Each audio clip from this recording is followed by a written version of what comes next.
Hello दोस्तों, स्वागत है आप सबका साइट फॉर सिविल सर्विसेज में। जैसा कि आप जानते हैं कि मैं आपकी हिस्ट्री क्लासेस लेने वाली हूँ और उसमें हम कवर करेंगे इंडियन आर्ट्स एंड कल्चर। तो उसको हमने दो सेक्शन में बांटा है। पहला है वास्तुकला, मूर्तिकला और मृदभांड, जिसको मिलाकर हमने एक सेक्शन बनाया है, और दूसरा सेक्शन होगा चित्रकला का। तो इसका ऑथेंटिक सोर्स जो है वो है नितिन सिंघानिया की किताब भारतीय कला एवं संस्कृति। आप इसे बाय कर सकते हैं, हार्ड कॉपी में पढ़ सकते हैं, लेकिन उसको हमने थोड़ा सा साधारण शब्दों में समझाने का प्रयास किया है। यहाँ पे आप देख सकते हैं पेज की जो मैकग्रो हिल के द्वारा पब्लिश है, और ये नितिन सिंघानिया इसके राइटर हैं। नेक्स्ट पढ़ो।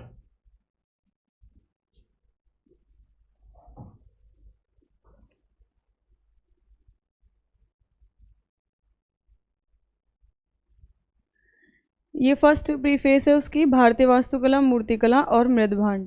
तो यहाँ से फिर हम इसको स्टार्ट करेंगे इंडस वैली सिविलाइजेशन से, जिसको मैं थोड़ा सा आपको डिस्क्राइब करूँगी, दोनों के बीच डिफरेंस बताऊँगी, तो थोड़ा सा उसको जान लेते हैं। नेक्स्ट,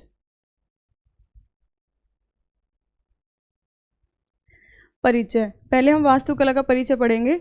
वास्तुकला यानी आर्किटेक्चर शब्द लैटिन शब्द टेक्टन से व्युत्पन्न है, जिसका अर्थ निर्माता या बिल्डर होता है।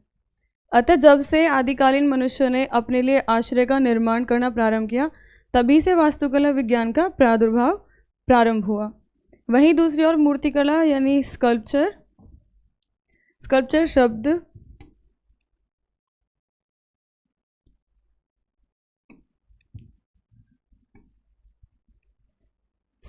शब्द प्रोटो इंडो यूरोपीय PIE मूल केल से लिया गया है, जिसका अर्थ होता है मोड़ना।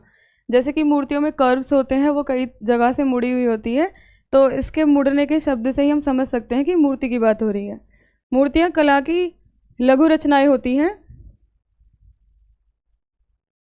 ये या तो हस्त निर्मित होती हैं या उपकरणों से बनाई जाती है, दोनों मेथड यूज होते हैं, और अभियांत्रिकी व मापन की तुलना में सौंदर्य शास्त्र से अधिक संबंध रखती हैं। नेक्स्ट,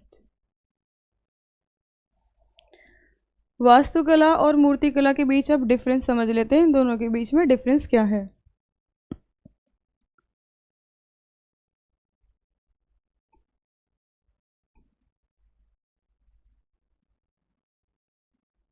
वास्तुकला भवनों के डिज़ाइन और निर्माण को संदर्भित करती है, जबकि मूर्तियां कला की अपेक्षाकृत लघु त्रिआयामी रचनाएं होती हैं, जिसमें हम लंबाई, चौड़ाई और मोटाई को देखते हैं।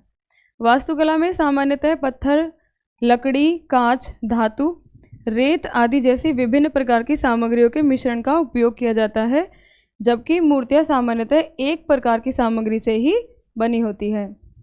वास्तुकला में अभियांत्रिकी और गणित का अध्ययन समावेशित होता है, क्योंकि उसमें काफ़ी मेजरमेंट होता है ना, कि कितनी उसकी भवन की लंबाई चौड़ाई किस तरह की होनी चाहिए, तो इसलिए इसमें गणित का प्रयोग होता है। इसके लिए विस्तृत और सटीक मापन की आवश्यकता होती है। मूर्तिकला में रचनात्मकता और कल्पना का समावेश होता है। जब कोई मूर्तिकार मूर्ति को बनाता है तो वो काफ़ी अपनी कल्पना का इस्तेमाल करता है, उसका सौंदर्य कैसा बनाना है, उसका रूप, उसका ढंग, उसके कपड़े, वस्त्र यानी किस प्रकार के होने चाहिए, तो इसलिए वो अपनी कल्पना का प्रयोग करता है, और यह सटीक मापन पर बहुत अधिक निर्भर नहीं होती। इसमें उदाहरण है नटराज और नर्तकी की कांस्य की मूर्ति। नर्तकी की कांस्य की मूर्ति मोहनजोदारो से प्राप्त हुई थी, तो उससे हम IVC को समझते हैं, यानी इंडस वैली सिविलाइजेशन को। नेक्स्ट,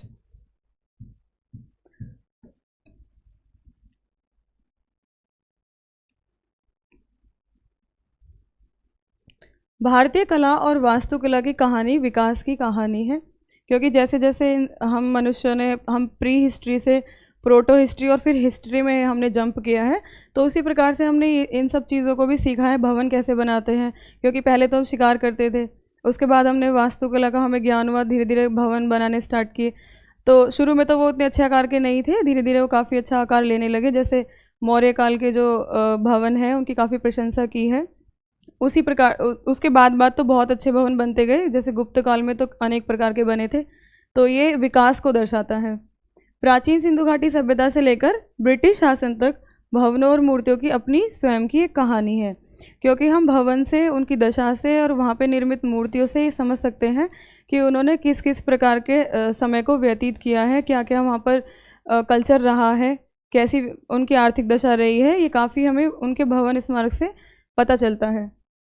महान साम्राज्यों का उद्भव और पतन, विदेशी शासकों का आक्रमण जो धीरे धीरे स्वदेशी बन गए, जैसे कि मुग़ल यहाँ पर बाहर से ही आए थे लेकिन बाद में यहीं के हो गए थे, विभिन्न संस्कृतियों और शैलियों का संगम आदि भारतीय वास्तुकला और मूर्तिकला के विकास को परिलक्षित होते हैं।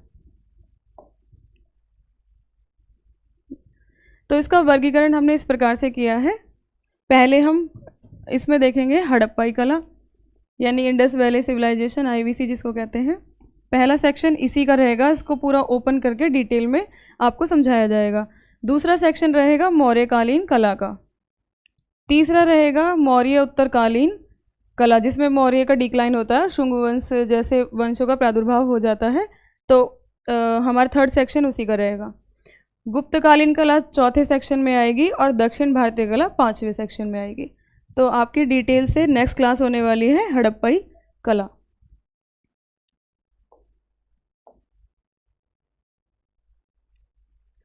और इसके बाद थोड़ा सा फिर हाईलाइट करेंगे हम मध्यकालीन भारत को, दिल्ली सल्तनत और मुगल काल।